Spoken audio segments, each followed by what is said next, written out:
In the modern gaming market, one of the big debates is the ever-growing rivalry between FIFA and Pro Evolution Soccer. But I can't help but wonder how things got to this.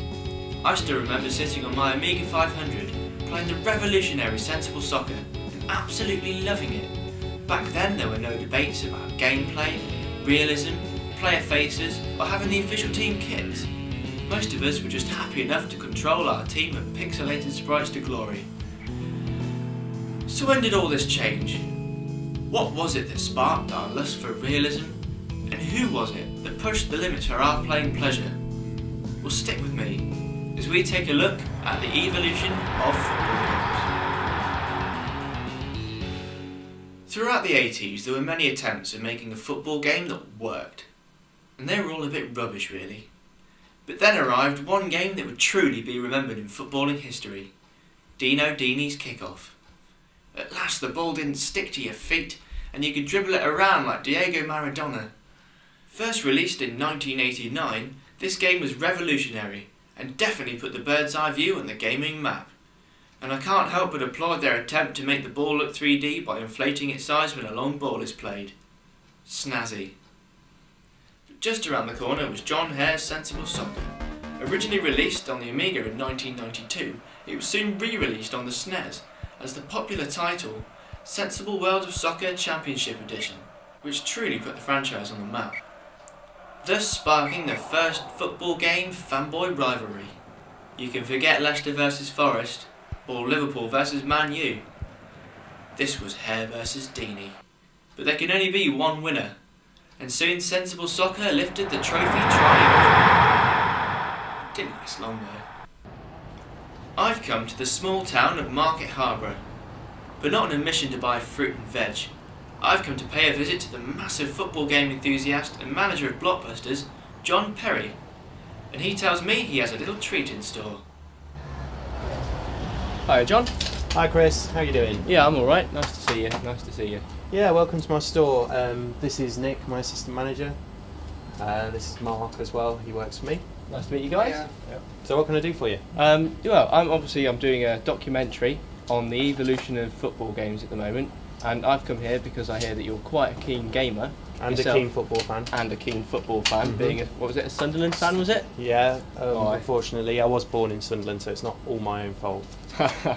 So yeah, I hear you've got a little bit of a plan in store for us today, but I'm not quite sure. Yeah, so you want to go back to the beginning of home football games? Yes. Okay, yeah, I've got something to show you.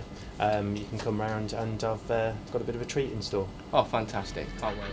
So I'm here in the quite comfortable world of John's living room, where John had quite a surprise in store for me. What are we doing then, John? Well, I thought we could play on Kickoff and Sensible Soccer. This is actually an Xbox One that's been modified to have emulators on it for all the old SNES, Mega Drive arcade games, etc. And it's my pride and joy. I'm planning on turning it into an arcade machine at some point. Fantastic. So this is Kickoff. I'm not as familiar with Kickoff as I was with Sensible Soccer, so I'm expecting to get a bit of a whooping on this. Right, yeah. Let's have a bit of a game then, shall we? Right, so this looks like a selection screen, person versus person.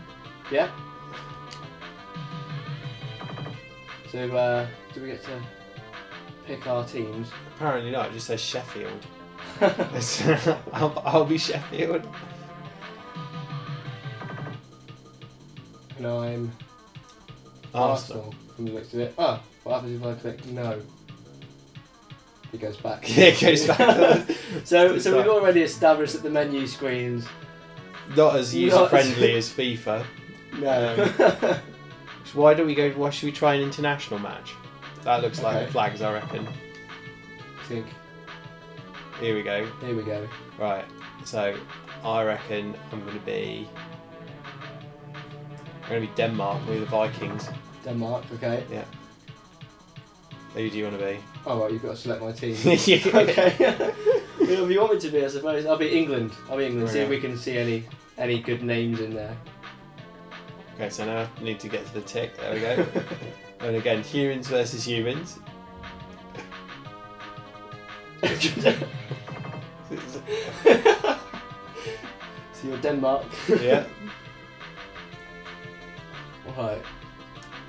Brilliant. Coins flipping. Oh, you've won the toss. Brilliant. Okay. Pretty sure it's just one button, isn't it? I don't know. I don't know. We'll find out, I suppose. Denmark in their traditional red.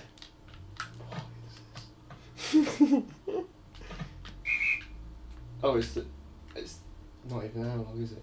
Right. Okay. Yeah. Oh, I got it. No. What is going on? I noticed the crowd have certainly quietened down since the beginning of the match. It's like this was from the days when your dad could play against you on football games. I reckon so. You're probably before things got in the way, like controls. It's certainly most zoomed in, isn't it? Yeah, it seems. I mean, everybody always, when they compare this to Sensible Soccer, I remember the arguments at school always used to be, oh yeah, but Kickoff's so much more fast and furious and frantic, and it's just because it's zoomed in. I think if you zoomed out, you would it'd be a very dull football match. I love how the ball just inflates when you kick it far. I mean, like the thing is, yeah, that's obviously because it's not 3D, so the illusion of like it being close is it being made bigger. But it doesn't do it in a smooth way. It does it in clunks as sort of the small ball, big ball. Yeah. I think also as you turn, the ball just where's it gone? And as I say, I think the crowd have probably just gone home. I reckon so. Well, to be fair, if I was watching this football match, I'd probably go home as well. I mean, as a Sunderland supporter, I'm used to this kind of football where players can't turn with the ball at the feet anyway. But this was, you got to think of the time that this was released in, as far as what was happening in football as well. It was early 90s. It was all the time when the money was starting to come in from Rupert Murdoch and Sky, and football was starting to become more of a product than just a sport. And I think it probably caught the games companies a little bit by surprise, and they thought, right, we need to make a game of this now because it's what people want. But it's actually, football games didn't really become much of a big deal until the 90s. There were games around before, but they were absolutely dreadful, and I guess it was going back to basics for football games and thinking, right, how do we make this into a game? Yeah, I suppose, yeah. I mean, yeah, obviously there were predecessors, as you were, to this as football games go, but... Well, the first football game I ever played was part of Pong, and it was called football, just football, and the difference between it and Pong was that instead of having 2 paddles bouncing the ball between each other, you had 4. Ah. And that was football. Was it shit? It was Pong, except that I think the ball, if you sort of hit it, the paddle, the ball would go through your own players, but bounce off the opponent's players. Oh, right. So I played this earlier against the computer, and I think I lost about 8-0. You're not doing quite so badly. Not doing so badly against you. To be fair, I feel this game was sort of player stats as well. Everybody's just as ridiculously fast as each other. Yeah, and just as inaccurate. And I think positions probably go out the window as well. Yeah, and I think analog, it's just completely.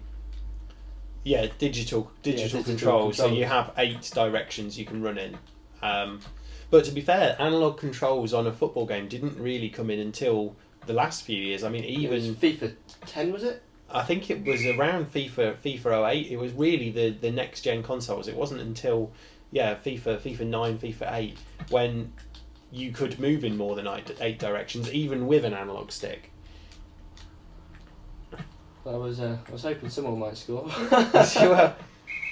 It's half time. It's 0-0. The word I'd use is cagey. So next time on the evolution of football games. I think at the time when the SNES owners were playing on Kickoff, the Mega Drive owners were harping on about Sensible Soccer. Oh, what an absolute screamer! Oh, he beats one back.